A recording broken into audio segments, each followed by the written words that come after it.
Hello students. So this is the last part of the chapter first of civics, which is equality. This is part 4. In the part first and second we have covered all these topics, and in the part third we have understood all these topics. In the last part we will see the issue of inequality in other democracies, for example United States of America or USA. बेटा till now हमने ये देखा कि India being a democratic country, India एक democratic country है, but still यहाँ पर inequalities exist करती हैं.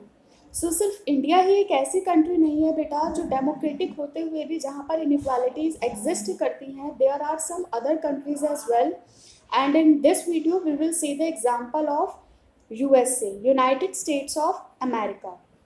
सो how does inequality exist in USA? बेटा inequality with the African American in USA. USA में किन के साथ इनइक्वालिटी की जाती है? अफ्रीकन अमेरिकन के साथ. Now who are the African Americans? African Americans were those people whose ancestors were the slaves who were brought over from Africa.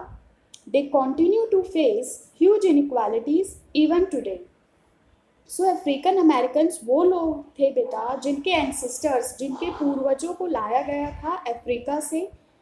कहाँ पे लाया गया था? यूएसए में.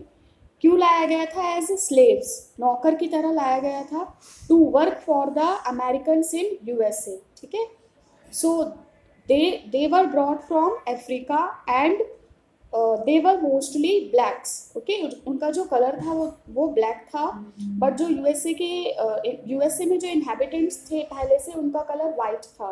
सो जो वाइट्स जो थे वो ब्लैक को इन्फीरियर ट्रीट करते थे अपने आप से, उनको नीचा देखते थे अपने आप से, and not equal to each other because they think that they are the slaves who were brought from Africa.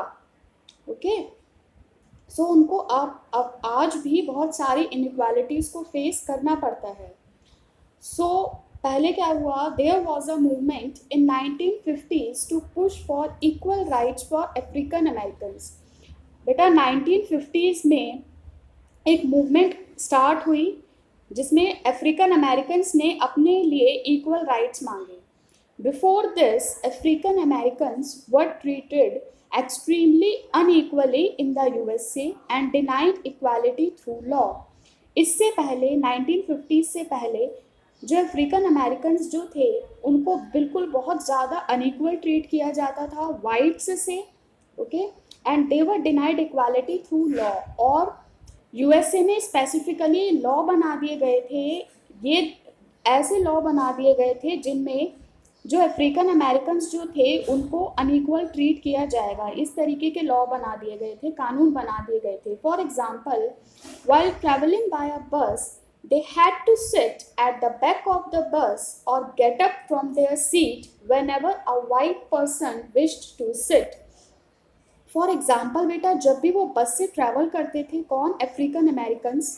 ठीक है. 1950 से पहले उनको क्या करना पड़ता था? उनको या तो बस के बिल्कुल पीछे बैठना पड़ता था, या फिर अगर वो किसी सीट पे बैठे हुए होते थे और अगर वहाँ पर कोई वाइट पर्सन आ जाए तो उनको क्या करना पड़ता था? अपनी सीट से उठना पड़ता था. किस लिए? उस वाइट पर्सन वहाँ पे बैठेगा. ठीक है. जो अफ्रीकन अमेरिकन से हमने देखा ना, वो कैसे थे? ब्लैक थे. और जो अमेरिकन थे मोस्टली वो वाइट थे. सो वाइट जो थे वो अपने आप को सुपीरियर कंसीडर करते थे in comparison to the black. Okay. So African American को अपनी सीट से उठना पड़ता था for the white person to sit there. Now we will see an example of Rosa Parks. Rosa Parks, she was a lady, वो एक lady थी और she was an African American, वो एक अफ्रीकन अमेरिकन थी. सो क्या होता है उनके इंसिडेंट में?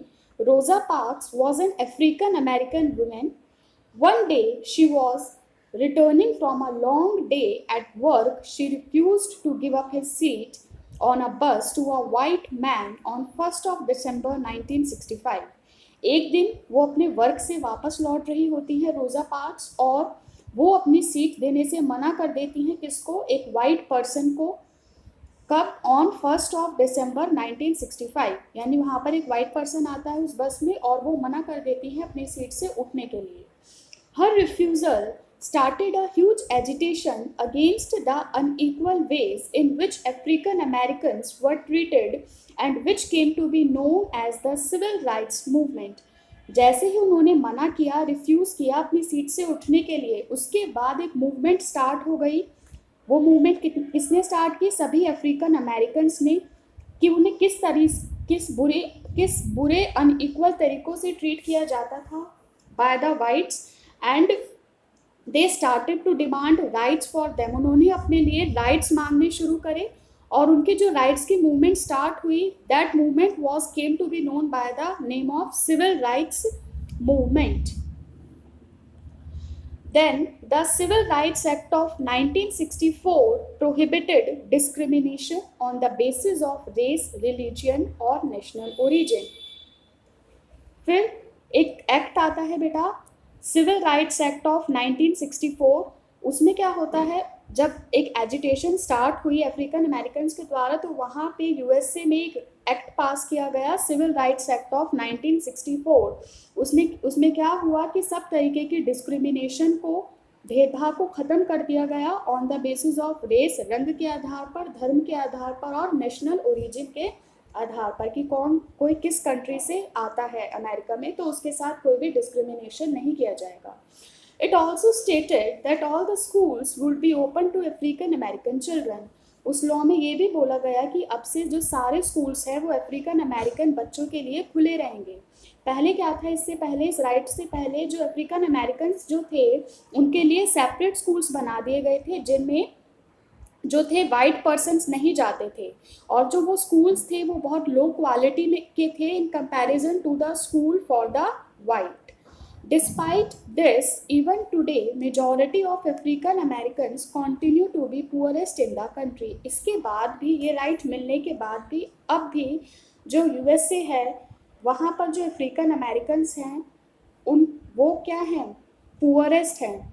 मतलब वो पुअर हैं in comparison to the whites in America.